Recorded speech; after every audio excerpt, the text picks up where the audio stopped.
Hey guys, welcome back to findrip, a true finance channel where you are going to learn about Excel and how to use Excel in your finance and business related calculations. So today we are going to learn about formulas. Okay, so we have seen if statements, conditional statements, we have seen sums, how can we make charts, dashboards, we have seen ifs, countifs, average, sum, addition, multiplication, division. All the arithmetic has been done by us. We have also created a budget using these formulas, so it looks nice, right? Basic yet clear and concise, exactly what you're looking for.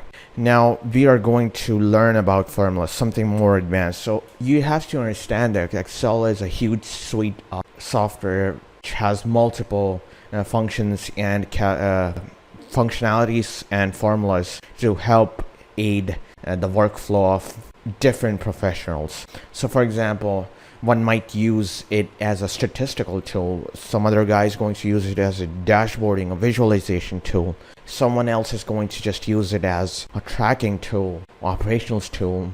So it's suitable for any kind of professional which involves numbers. As long as there are numbers and there's some correlation between two data, then you're going to use Excel. So engineers use it, statisticians use it, finance guys, obviously they use it, business owners use it, and they use functionality of formulas and functions. So we are going to see some of these functions. We have done sum before, so this was the sum formula if you remember.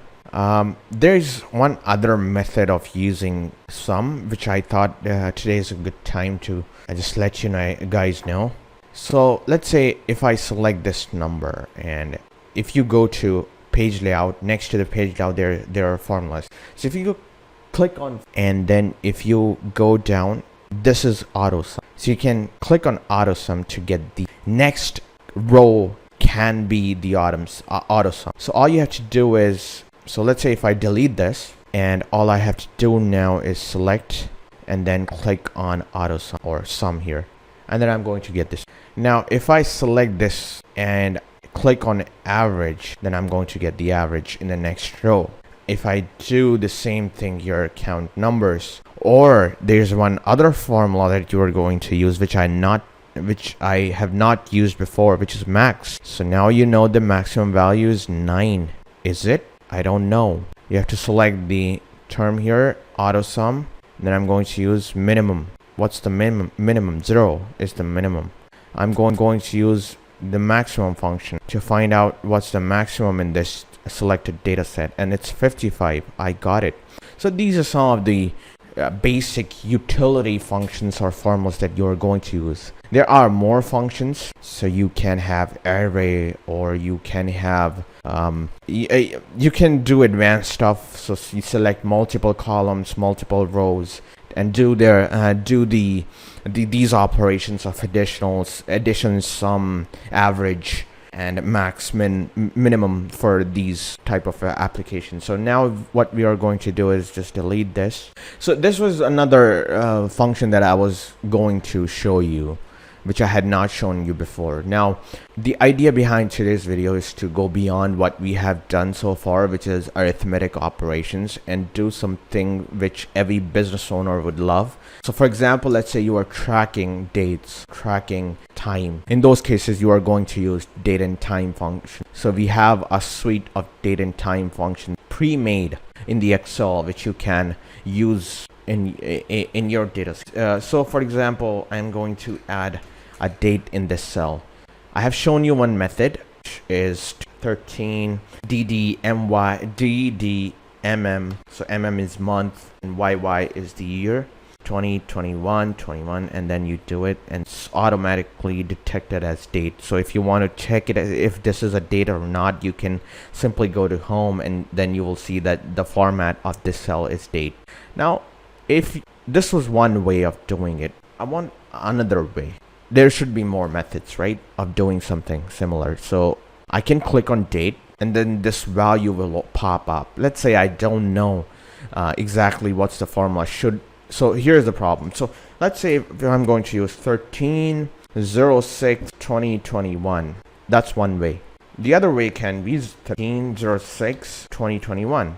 Now, before I had put forward slash. In the bottom, I have put dash. Now, both results are giving me date, but the format is completely different. If I'm confused if I'm going to use DDMY, MMYY, these kind of things, then what I can do is use these dialog box of date, which is a pre-made function. All I have to do now is 2021, hit tab, and then you will change the number, add month. So it's giving me a guide that I shouldn't use a number between 1 and 12 to represent a month. So I'm going to use 5. And then I put tab again to go to the day column. And then I know 31 is the maximum number of days that a month can have. So I'm going to write 28, 29.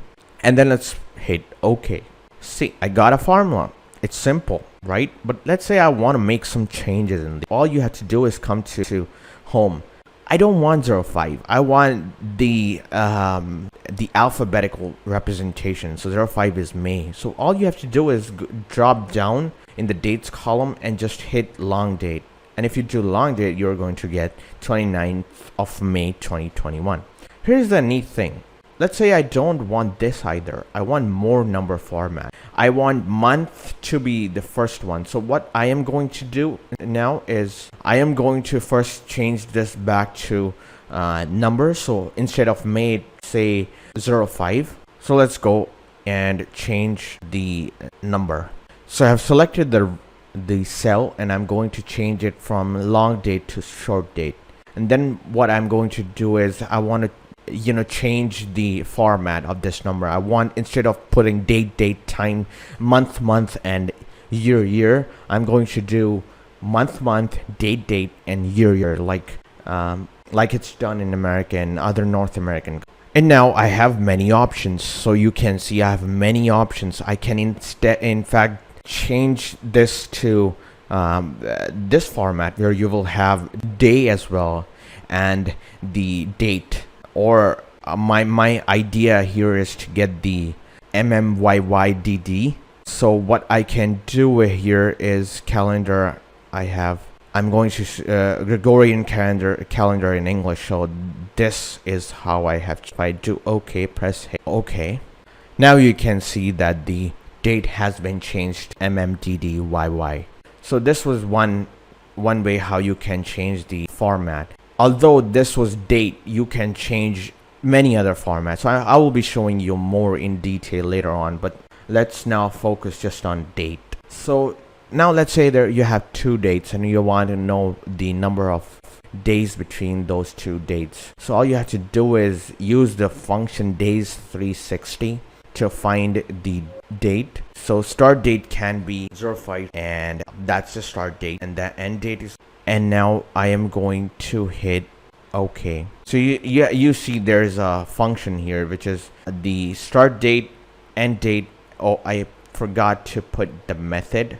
So you want to find the days between two dates, then you're going to use day360. And what you can do is select the cell. So let's say I don't want to select I don't want to type the date, so I can just hit this up arrow key to select. So I've selected this function, okay? And then I'm going to hit enter. And then I'm going to select the next. I don't have that date, but say I'm going. So that's the other date that we have. And we are going to the method here. If I hit. So now let's say you want to calculate the number of days between the two dates given. So you are going to use the Excel function of days360, and you are going to select the day, the start date. In this case, I'm going to use the start day up arrow to select the cell which has that date, enter. And then I'm going to select the second date, which is end date, enter. And then I'm going to use this is the logical statement. Method is going to, it will calculate using the European calendar date system. So just hit enter, and then you are going to see that the number of days between the two dates is given as 120. So this is how you calculate number of days. There's another method of how you can enter date manually, and then you can do using date function. So date, and then you will be given the same. So the only benefit of using this formula box thing, the ribbon, is to you will get the dialog box where you can visualize how your date is going to look like. Whereas if you're typing functions, then you have to be very mindful with how you open and close the parentheses, if you use the comma, equals, sign and symbols or not. So I'm going to type 2021, month I know is 04 and date is 22, and enter to get the result desired value of the date. So now there's one other function which I want to share with you. If you're using Google Sheet as well, this will be very useful for you. Now, instead of typing today's date, which you are going to do if you're targeting some metric on regular basis, for example, if you're tracking your expenses on daily basis, you're going to put date. So in those cases, just instead of typing it out, just type today to enter the date, and then it's give you error here, and then you can change. So yes, now it's working. So it gave me this format of year, month, and date. So this is how you use today's function to do it. So all you have to do is type today and tab to get the date. So now this was already formatted. This had a different format. So now we got month, and you can easily change using this more number format here. So this is how you put today's date. There's one other function. If you're using now you can use this function as well, and returns the current date as well. So it does the same thing as today. So if I put now, let's read what's written here. Returns the current date and time formatted as date and time. So it also tells you the time as well. So delete this, the format is different. So let's say if I go down in this format, and if I select more numbers format, now you can also add the time as well. So the now function gives you this capability, adding time. So now it has been changed from date now, which is time. You can also do multiple things like this, add your own format. You can add date, long, and all those things. So this is the power of using functions inside the formulas tab. So this is how you use the dialog box to enter your desired function. Thank you so much for watching, and I will continue with the function series, and then we'll go to the formulas. Thank you so much.